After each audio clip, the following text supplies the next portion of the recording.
My name is Brenda. I am 68 years old, and my occupation before I retired was a high school principal. I sat slouched in my favorite floral armchair with my hands trembling just right as I deliberately spilled a few drops of hot tea onto my lap. I was playing the tragic role of the frail and forgetful old mother, a performance of a lifetime, while my own flesh and blood and his wife stood mere feet away in my kitchen, greedily calculating how to siphon every last dime of my life savings. They were so busy plotting to rob a woman they thought was losing her mind that they never noticed the devastating trap I had already set right under their noses. Their arrogant whispers would soon turn to absolute panic the moment my bank manager handed them a phone to take a furious call from the police. For over 3 decades, I commanded respect in the bustling hallways of one of the city's largest public high schools. I managed tight budgets, handled difficult teachers, and disciplined thousands of teenagers with nothing but a stern look and a firm voice. But at home, I left the principal at the door. I poured the softest and most unconditional love I had into my only son, Jamal, especially after his father passed away when he was just a little boy. I worked late nights, skipped my own vacations, and drove the same beat-up sedan for 15 years just to make sure my black son could graduate from a top-tier university completely debt-free. We shared a bond that I thought was unbreakable. I was so proud of this man I raised. But today, at 68 years old, I am forced to watch that same boy mutate into an unrecognizable monster, heavily influenced by his greedy white wife, Chloe. I still remember how sweet Chloe played it when they first got married, but her true colours did not stay hidden for long. It started with subtle disrespect. She would make snide remarks about my seasoned cooking being too heavy, or mock the working-class neighbourhood where I had proudly raised Jamal. She constantly whispered in his ear that they needed to upgrade their lifestyle to match their new status. I swallowed my pride and bit my tongue to keep the peace, believing my son's happiness that was worth my own discomfort. But my silence only emboldened them. The real heartbreak began just a few weeks ago, when I noticed money quietly vanishing from the joint emergency account I shared with Jamal. First it was $500, then $1,200. When I casually asked him about it, he looked me right in the eye and tried to twist my reality. He smoothly claimed we had already talked about it, and that I had agreed to let them use it for car repairs. I knew for a fact we had never had that conversation. Instead of arguing, my sharp instincts kicked in. I decided to lean into their twisted game. I started misplacing my keys on purpose, and asking the same questions twice, just to see exactly how far their greed would push them. Raising a black boy to become a successful man in this country is no small feat, and doing it entirely alone is a mountain few understand until they have to climb it. When my husband passed away from a sudden illness, Jamal was just 7 years old. He was a little boy with bright, hopeful eyes and a smile that could melt the hardest heart. I made a solemn promise over his father's grave that day. I promised I would give our son every opportunity this world had to offer, no matter what it cost me personally. I spent 35 years walking the polished floors of my high school as a principal, commanding respect, handling tight budgets, and guiding thousands of teenagers. But my real and most exhausting work always started when the final school bell rang. I took on extra administrative duties, supervised evening detentions, and managed summer school programs, just to build a solid financial foundation for him. For 15 long years, I drove a rattling beat-up sedan that sputtered every time I turned the ignition. I ignored the strange looks from my colleagues when I pulled into the faculty parking lot. I skipped every single vacation, never bought myself the nice dresses I admired in store windows, and entirely ignored my own deep exhaustion. I did it so that every extra dollar could go straight into a high-yield savings account for Jamal. I wanted to make sure he would never have to start his adult life carrying the heavy, suffocating chains of student loan debt. I wanted his mind free to soar, and my sacrifices paid off beautifully. The bond we shared during those years was incredibly deep. He was my rock, and I was his absolute shelter. We would sit at the kitchen table on Sunday evenings, eating my seasoned pot roast and talking for hours about his dreams of climbing the corporate ladder. He would hold my tired hands and promise that one day he would take care of me. The absolute proudest day of my life was watching him walk across the stage at one of the finest top-tier universities in the country. He held his head so high, gripping a degree that we had practically earned together completely debt-free. When he looked out into that massive crowd, found my face and pointed right at me with a huge smile, my tears flowed freely. I felt an overwhelming sense of triumph and relief. I had done it. I had raised a strong, highly educated, independent black man who knew the profound value of hard work, loyalty, and family. I truly believed that the foundation of love and respect I poured into him was unbreakable. I thought the boy who used to fall asleep on my lap while I graded papers would always remember the mother who sacrificed her youth for his future. I rested easy in the knowledge that I had done my job perfectly. But life has a cruel way of showing you that even the strongest foundations can crumble when the wrong person starts chipping away at the bricks. That wrong person walked into our lives 3 years ago. Her name was Chloe. When Jamal first brought her home to meet me, she played the part of the sweet, adoring daughter-in-law to absolute perfection.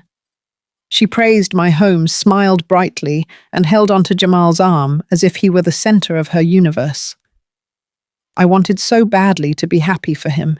I wanted to embrace this young white woman into our family and show her the warmth of our culture. But the sweet facade dropped almost immediately after the wedding ring slipped onto her finger. The subtle disrespect began with tiny, sharp microaggressions that she disguised as innocent concerns. During her visits, she would look around the modest, quiet neighborhood where I had proudly raised my son and wrinkle her nose in disgust. She would make snide remarks about how outdated the houses looked, suggesting it was unsafe or just not the right environment for them to visit too often. Then came the attacks on my cooking. The meals Jamal grew up loving, the rich, deeply seasoned dishes I spent hours preparing, were suddenly a massive problem. She would push her plate away with a heavy sigh, complaining that my food was too greasy, too spicy, or simply too heavy for her refined diet. She would openly mock my recipes right at my own dining table, opting instead to order expensive delivery while my hard work sat getting cold. Worse than the insults to my home and my cooking was the way she began to mold Jamal. She constantly whispered in his ear, pushing him to upgrade their lifestyle. She convinced him that they needed to buy luxury cars they could barely afford, wear designer clothes, and project an image of extreme wealth to match their new status. I watched my grounded, sensible son morph into someone who cared more about country club memberships and expensive watches than he did about character and family. It broke my heart to see him eagerly nod along to her constant demands for more. I kept reminding myself that a mother's job is to support her child's choices, even when those choices bring a bitter taste to her mouth. I endured her passive-aggressive sighs when I asked them to stay a little longer on Sundays. I ignored the way she rolled her eyes whenever I shared stories of Jamal's childhood, dismissing my memories as irrelevant. I thought that by showing her nothing but grace and patience, I could eventually soften her heart. I completely convinced myself that as long as Jamal was smiling, I could endure a few rude comments and a distant daughter-in-law. I was desperately holding on to the illusion of a happy, blended family. But my silence did not bring peace. It only taught her that I was a pushover. I was so incredibly blind to the truth. I never imagined that her petty complaints and constant demands for a lavish lifestyle were just the opening act for a sinister, deeply calculated plan to rob me of my dignity and everything I owned. I review my bank statements religiously every single Friday morning. It is a habit ingrained in me from 35 years of managing massive school district budgets down to the very last penny. So when I opened my laptop and checked the joint emergency account I kept with Jamal, I spotted the discrepancies immediately. A quiet withdrawal for $500 was followed just days later by a larger pull for $1,200. This was a safety net account, strictly set aside for medical emergencies or a sudden crisis, not a personal piggy bank. I picked up my phone and dialed my son's number. I asked him gently about the missing funds, fully expecting a simple, logical explanation. Instead, Jamal let out a long, drawn-out sigh that echoed through the receiver. He lowered his voice, using a tone reserved for a slow toddler. "Mum, we talked about this, remember? You said Chloe and I could use that money for the car repair. You really do not remember giving us permission." A cold, heavy knot formed in the pit of my stomach. My mind is a steel trap. We absolutely never had that conversation. Not once. But instead of raising my voice and demanding the truth, I paused. I felt the familiar, sharp instincts of a veteran high school principal kick into high gear. I knew exactly how to deal with liars. If you confront a liar too early with incomplete proof, they just build better defenses and hide their tracks. You have to let them believe they are the smartest people in the room. So I played along. I intentionally softened my tone, injected a slight tremble into my voice, and apologized profusely for my slipping memory. I told him I was just getting old and tired. From that exact moment, I decided to give them the frail, confused old woman they so desperately wanted to see. I started misplacing my house keys on purpose, leaving them inside the refrigerator or tucked away in the bathroom cabinet. When they came over for their mandatory Sunday visits, I would ask Jamal the exact same question 3 times within an hour. I would look blankly at Chloe and pretend to forget the names of her friends. I watched them carefully from the corner of my eye. Chloe would smirk at him across my dining table, a nasty little look of victory flashing in her pale eyes. She would loudly whisper that I was fading fast. Jamal would just shake his head and look at me with manufactured pity. I watched them exchange those knowing, arrogant glances, treating me like a ghost haunting my own home. It was deeply humiliating to play the fool in front of the boy I sacrificed everything for. Every instinct in my body wanted to slam my fist on the table and command respect. But the deception was absolutely necessary. I needed to see exactly how far their greed would push them. I needed to know if my son was just momentarily misguided under the influence of a toxic woman, or if he was entirely lost to the darkness of his own ambition. I spent my days shuffling around, acting utterly clueless, while my mind remained as sharp as a razor, carefully logging every single lie they fed me. The true depth of their betrayal revealed itself on a warm Sunday afternoon. They had come over for lunch and brought along Chloe's brother Travis. Travis was a smooth-talking, chronically unemployed man who always called himself an entrepreneur, despite never holding down a real job. He wore cheap suits that he thought looked expensive and reeked of cheap cologne and bad intentions. After serving them food, I excused myself, saying I had a terrible headache and needed to rest. I walked out to the sunroom adjacent to the living room and lay down on the daybed, pulling a light blanket over myself. I closed my eyes and let my breathing grow deep and heavy, mimicking a deep sleep. The French doors were cracked open just enough for me to hear every single word spoken in my living room. They poured themselves generous glasses of the expensive wine I kept in the cabinet and got down to business. Travis was pitching a brilliant new investment opportunity. He talked fast, outlining a fake offshore investment firm that promised massive, untraceable returns. It was a classic shell company scam designed to wash money clean. Chloe chimed in, her voice dripping with venomous excitement. She told Travis that Jamal was finally ready to make the move. I lay perfectly still as Chloe began to outline the real plan. She pushed my son to forge my signature on a power of attorney document. She explained exactly how they could use that forged document to completely drain my retirement fund. $800,000, every single dime I had sweated, bled, and cried to save for my old age. They were planning to funnel my entire life savings directly into Travis and his fake offshore company, leaving me absolutely destitute. I waited for my son to defend me. I waited for the boy I raised to stand up and throw Travis out of my house. I prayed to God that Jamal would tell his wife she had crossed a line. Instead, I heard the clinking of glasses. I heard my son take a sip of wine and agree. He actually agreed. Jamal laughed softly and said we should do it this week. She will not even notice. She did not even know what day it was yesterday. My heart physically shattered in my chest. The pain was so intense I thought I might actually be having a heart attack. The boy I had cradled when he had a fever, the young man whose college tuition I paid with my own blood and tears, was sitting in the home I bought, casually plotting to leave me with nothing. The grief threatened to swallow me whole right then and there. I wanted to burst into the room and scream at him, but as I lay there listening to them toast to their future wealth, the crushing grief vanished. It was entirely replaced by a cold, calculating fury. I was not raising a victim. I was a leader. I realized that my son was no longer the boy I raised.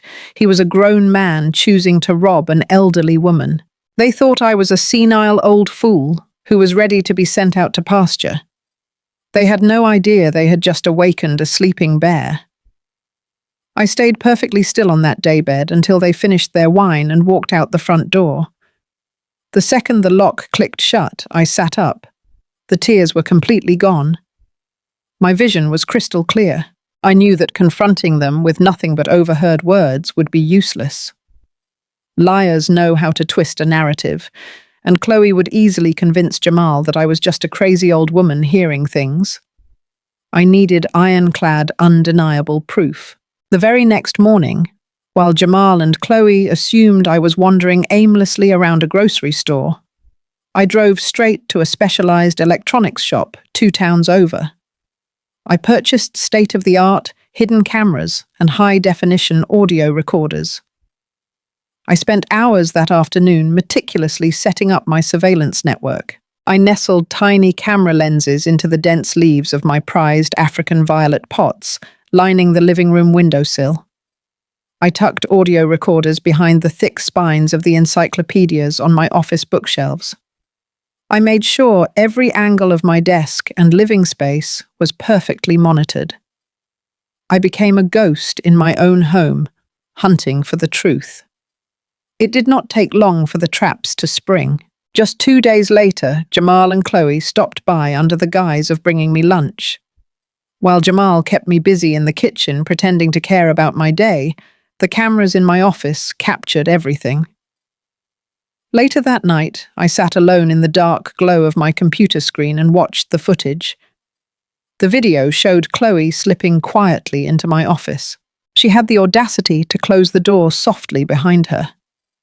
I watched her rummage through my private desk drawers, pulling out bank statements and tax forms.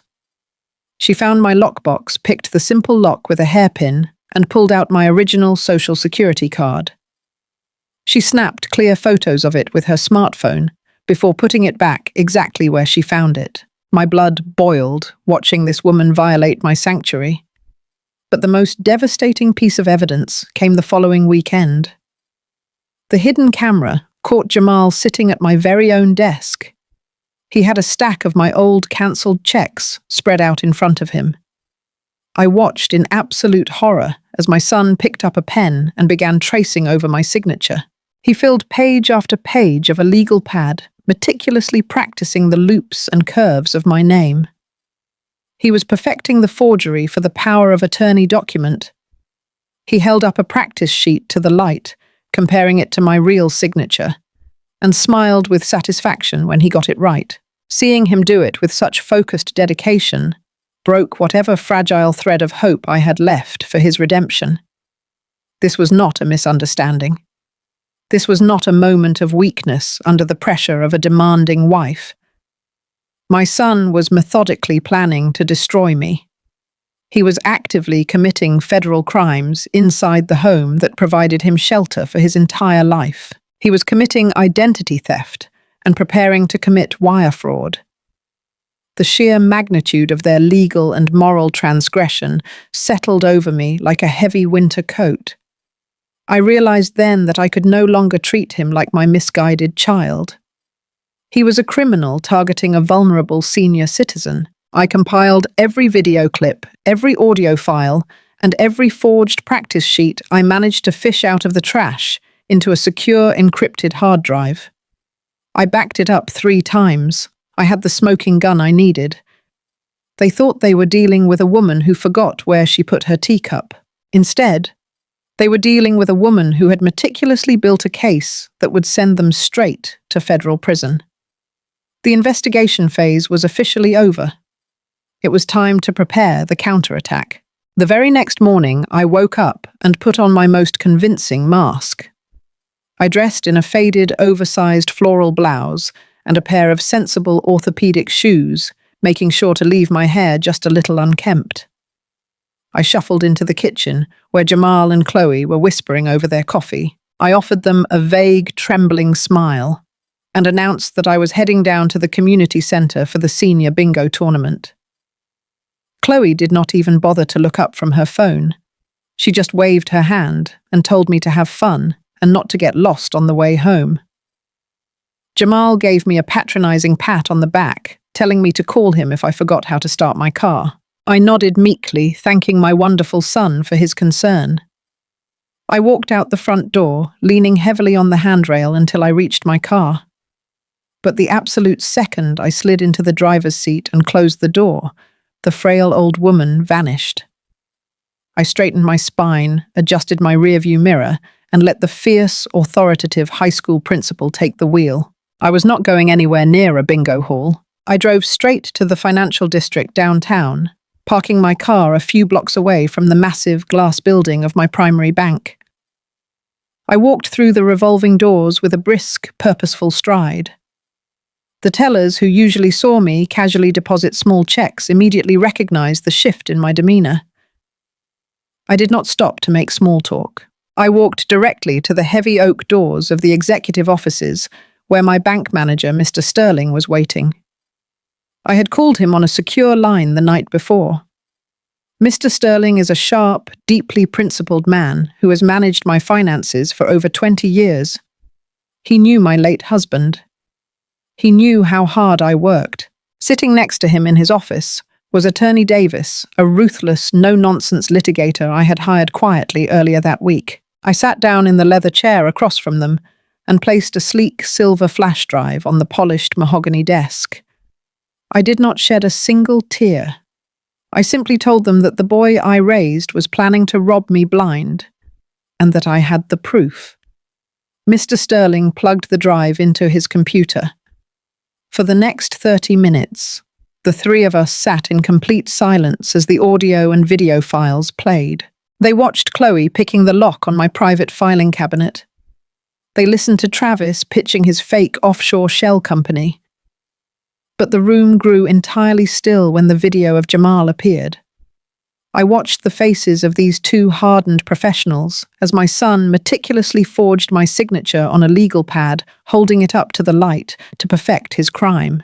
Mr. Sterling took off his glasses and rubbed his eyes. He looked sick to his stomach. He told me he had seen cases of financial elder abuse before, but watching a son coldly orchestrate the ruin of his own mother was one of the most disturbing things he had ever witnessed. Attorney Davis leaned forward and told me we had enough evidence to have them arrested right this second. He said we could call the police, hand over the drive, and have them dragged out of my house in handcuffs before lunch. But I raised my hand and stopped him. I told Attorney Davis that arresting them now was too easy. If we stopped them before they actually tried to steal the money, they would just play the victims. Chloe would cry and say they were just exploring options. Jamal would claim the forgery was a misunderstanding.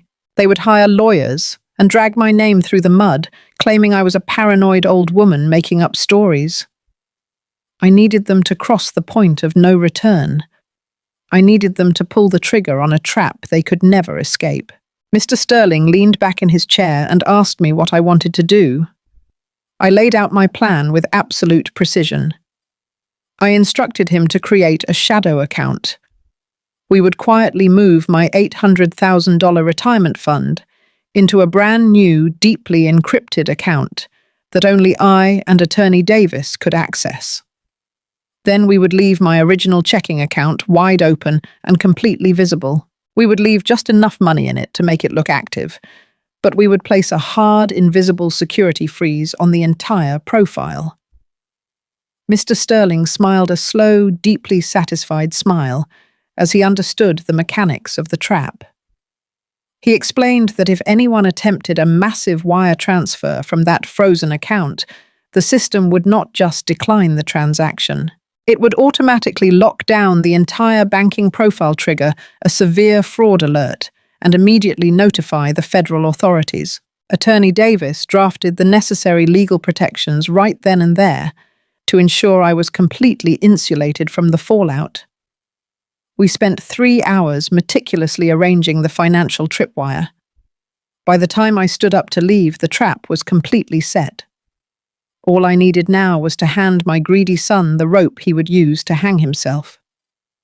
I thanked the two men for their discretion and loyalty. Mr. Sterling walked me to the door and told me to stay strong. I looked him dead in the eye and told him I had never been stronger. I drove back to my house, stopping only to buy a cheap plastic trophy from a dollar store to serve as my fake bingo prize. When I shuffled back through my front door, I immediately slumped my shoulders and let my eyes glaze over with artificial exhaustion. Chloe was lounging on my sofa, flipping through a luxury real estate magazine. I held up my little plastic trophy and babbled happily about how lucky I was with my bingo cards today. She rolled her eyes and muttered something under her breath about how easily entertained simple minds are. I smiled tightly and asked if Jamal was home. She pointed toward the kitchen without looking up. I walked into the kitchen and found Jamal leaning against the counter. He immediately put on his fake loving son routine, asking if I had a nice morning. I told him I was just so tired lately and that my memory was getting worse by the day. I sighed heavily and rubbed my temples, playing the vulnerable victim flawlessly. Chloe strolled into the kitchen a few moments later, holding a notepad and a pen. She shoved it toward me with a sickeningly sweet smile. She told me she was running to the grocery store and needed me to write down my favorite brand of tea and sign the bottom of the list so she could use my loyalty card. It was such a flimsy, transparent excuse. I knew exactly what they were doing. They needed a fresh sample of my signature to finalize the forged power of attorney document. I took the pen in my hand. My heart beat a steady, calm rhythm. I deliberately made my hand tremble as I wrote the name of the tea. Then I slowly signed my name at the bottom of the page, intentionally adding a slight waver to the letters to make it look like the signature of a failing old woman. I handed the notepad back to Chloe. I saw her eyes light up with predatory excitement as she inspected the signature. She quickly folded the paper and slipped it into her pocket, exchanging a triumphant look with my son. They truly believed I was entirely oblivious to their scheme. The final piece of the puzzle required me to give them access to the banking portal. That evening, I sat down at the kitchen table and opened my laptop. I pulled up the banking website and deliberately typed in the wrong password 3 times in a row until the screen flashed a bright red error message. I let out a loud, frustrated groan and buried my face in my hands. I started to cry fake tears of frustration. I wailed about how technology was too hard for me now and how I could not keep track of anything anymore. I sobbed that I was terrified of losing my money because my brain was failing me. Jamal swooped into the kitchen like a manufactured hero. He placed a comforting hand on my shoulder and used that same patronizing tone he had adopted for weeks. He told me to just breathe and let him take over. He said I had worked hard my whole life, and it was finally time for me to rest. He offered to handle all my finances, pay my bills, and monitor my accounts, so I would never have to stress over passwords again. He told me it was a son's duty to protect his mother in her golden years. It took every ounce of self-control I possessed not to spit in his face right then and there. The sheer audacity of his lie was staggering. He was using the language of love to facilitate a devastating robbery. I looked up at him with wide, grateful eyes and thanked him for being such a wonderful boy. I reached into my pocket and pulled out a small slip of paper. On it, I had written the login credentials for the decoy account. The account that Mr. Sterling had rigged with the ultimate security freeze. I handed the paper to Jamal. I watched his fingers close tightly around the bait. He looked at the slip of paper as if he were holding a winning lottery ticket. He promised me that everything was going to be perfectly fine and that he would make sure my future was completely secure. I excused myself and walked slowly up the stairs to my bedroom, leaving them alone in the kitchen. As soon as I closed my bedroom door, the frail persona melted away. I stood in the dark, listening to the muted sounds of their celebration downstairs. I could hear Chloe laughing and Travis, who had just arrived, loudly congratulating Jamal on closing the deal. They were down there dividing up my life savings, plotting which luxury cars to buy and which exotic vacations to take. They were utterly convinced they had won the jackpot. I sat on the edge of my bed, feeling a profound sense of closure. The heartbreak that had crippled me just days ago was completely gone. I had given them every single opportunity to be decent human beings. I had given them unconditional love, a free place to live, and endless grace. They chose greed. They chose betrayal. And now I had handed them the very tools they would use to destroy their own lives. I lay my head down on my pillow that night and slept a deep, dreamless sleep. The trap was set perfectly. All I had to do now was wait for the alarm to sound. The very next morning, Jamal and Chloe told me they were stepping out to run some errands and handle a few bills for me. Jamal kissed my cheek, telling me to rest and watch my favorite daytime shows. I gave him a weak, trembling smile and told him he was a good son. The second their car pulled out of the driveway, I stood up straight. I walked into my bedroom and opened the garment bag, holding the tailored charcoal grey suit I used to wear for district board meetings. I pinned my hair back into a flawless, tight style, put on my pearls, and applied a bold, unapologetic red lipstick. The frail, forgetful old widow was gone. The high school principal was back in session.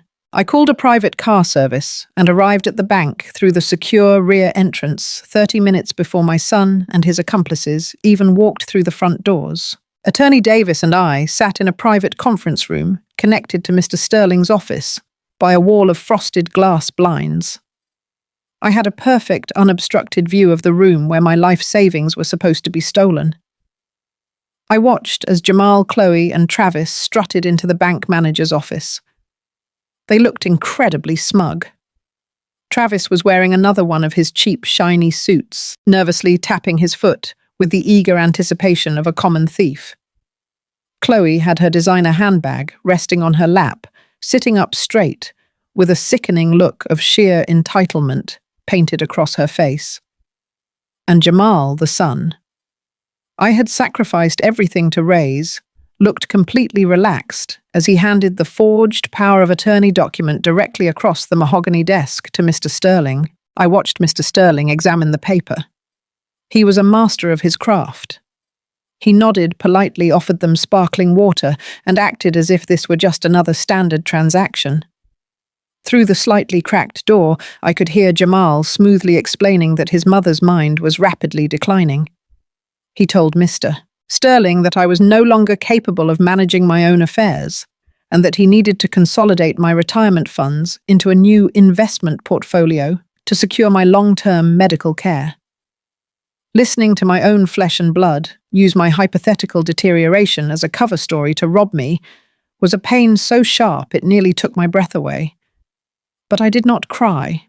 My tears had completely dried up the night I watched him practice forging my name. Mr. Sterling typed away at his keyboard. He asked Travis for the routing information to the offshore shell company. Travis practically shoved the paper into the manager's hands, boasting about the high-yield returns his firm supposedly offered. Mr. Sterling smiled, pressed a final key, and initiated the transfer. We had set the system to allow the transaction to process just far enough to trigger the federal wire fraud threshold. The moment he hit enter, a silent, invisible alarm shot straight to the bank's central fraud division and directly to the local authorities. Mr. Sterling looked at his screen, gave a convincing frown, and apologized to the trio. He told them the system was experiencing a slight delay due to the size of the transfer, and politely excused himself from the office to check with his authorization department. For 5 agonizing minutes, I watched them celebrate in that office. Chloe leaned over and kissed Jamal on the cheek. Travis rubbed his hands together and laughed out loud, leaning back in his chair as if he owned the entire building. They were dividing up my lifetime of hard work, utterly convinced they had pulled off the perfect crime. The sheer arrogance radiating from them made the impending consequence all the more satisfying. Then the heavy glass doors of the bank manager's office swung wide open. It was not Mr. Sterling returning with a confirmation receipt.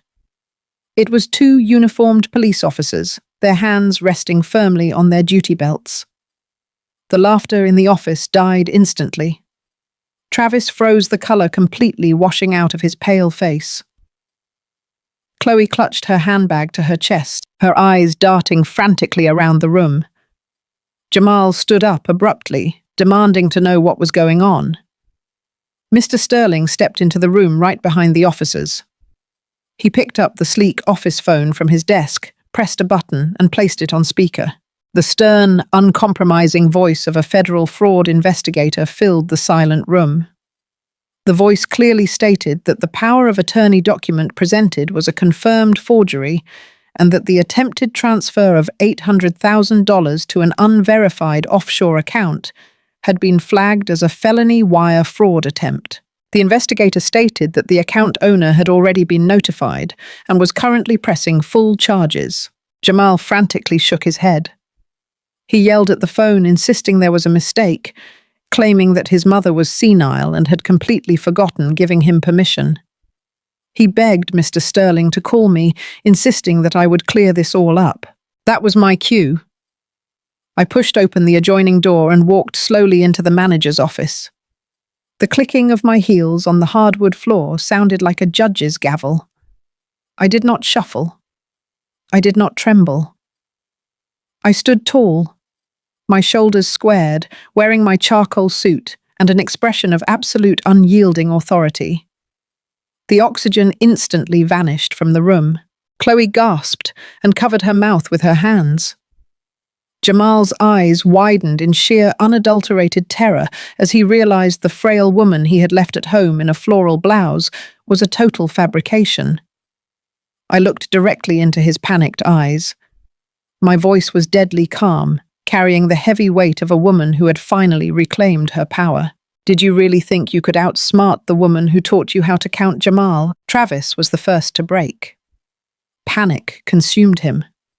He shoved his chair backward, cursed loudly, and tried to bolt toward the office door. He barely made it 3 steps before a massive bank security guard stepped into the frame and tackled him hard onto the carpeted floor. The heavy thud of Travis hitting the ground sent Chloe into absolute hysterics.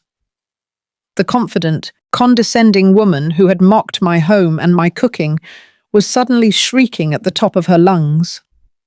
She burst into violent, messy tears, pointing a trembling finger at my son. She cried out to the police officers that she had no idea what was happening, claiming Jamal had forced her to come along and that she thought the documents were entirely legal. I did not even blink at her pathetic performance. I reached into my leather briefcase and pulled out a thick-bound stack of printed transcripts. I tossed the heavy folder onto the mahogany desk right in front of her. The papers fanned out, displaying page after page of their transcribed conversations. I looked at Chloe and calmly quoted her exact words from the hidden recordings. I reminded her of the night she sat in my living room drinking my wine, plotting to drain my retirement fund. because I was just a clueless old woman who would not even notice. I told her the cameras in the African violet pots had captured her stealing my social security card, and that every single cruel, venomous word she had spoken was now federal evidence. Chloe's fake sobbing stopped instantly. Her mouth hung open in stunned, horrified silence. Jamal realized his entire world had just collapsed. The job he loved, the lifestyle he craved, the freedom he took for granted. All of it was gone. He looked at the police officers, pulling out their handcuffs, and then he looked at me. His knees gave out. He collapsed onto the floor of the bank. Manager's office, weeping uncontrollably. He grabbed the hem of my skirt, looking up at me with the desperate, terrified eyes of a child. He begged me to tell the police it was a misunderstanding. He called me mommy, pleading with me to save him, just like I had always done his entire life. He promised he would change, promised he would make it right, begging me not to let them take him away. I looked down at the boy I had given my youth, to the boy whose father I had buried, the boy I had loved more than my own breath. I felt absolutely nothing. My heart was completely shielded in armor he had forced me to forge. I gently but firmly pulled my skirt out of his grasp. I looked down at him and spoke my final truth. Your mother died the day you decided to steal her dignity. I am just the woman holding you accountable. The police officers pulled Jamal to his feet. The sharp metallic click of the handcuffs securing around his wrists was the most definitive sound I had ever heard. I stood in silence beside Attorney Davis and Mr. Sterling as my son, his deceitful wife, and her scammer brother were marched out of the executive office and paraded through the main lobby of the bank. Everyone watched them go. 6 months later, the dust had completely settled. Travis is currently sitting in a federal holding facility facing severe wire fraud charges that carry a hefty mandatory sentence due to his lengthy prior criminal record. Chloe and Jamal are bankrupt. The financial strain and the impending criminal trial entirely destroyed their toxic marriage. Chloe moved back in with her parents, pending her own court dates, while Jamal sits in a county cell, unable to post the massive bail set by a judge who does not take kindly to the financial abuse of the elderly. They turned on each other the very same day they were arrested, each desperately trying to strike a plea deal by throwing the other under the bus. I did exactly what I promised myself I would do. I sold that large, quiet house filled with the ghosts of a broken family. I packed up only the things that brought me joy and left the rest behind. With the cash from the sale and my perfectly intact retirement fund, I moved across the country. I bought a beautiful sunlit condo overlooking the ocean. Every morning, I wake up to the sound of the waves crashing against the shore. I brew my coffee, step out onto my private balcony, and breathe in the fresh, salty air. I do not worry about pleasing anyone. I do not walk on eggshells in my own home. I finally understand that the peace I sacrificed for so many years was always mine to take back. I lost a son, but I gained my absolute freedom, and my future has never looked brighter. As Black women, we are taught to bear the weight of the world for our children, and to give until we are completely empty. We pour our sweat and tears into their futures, hoping it will build strong men. But please hear my honest warning today. True love should never require you to sacrifice your peace, your financial security, or your hard-earned dignity. You absolutely do not owe anyone your peace of mind, not even your own flesh and blood. Sometimes the absolute greatest act of love is simply letting them face the harsh consequences of their own greed. I had to learn that painful lesson, but I survived it. Now I am asking for your support to share this truth. If you enjoyed my story, please take a moment to like this video and subscribe to the channel. Have you ever had to set a hard boundary with a family member who completely mistook your kindness for weakness? Tell me about your experience down in the comments, and please let me know exactly where you are watching from and what time it is over there. I promise I read every single one. Stay blessed and always stay sharp.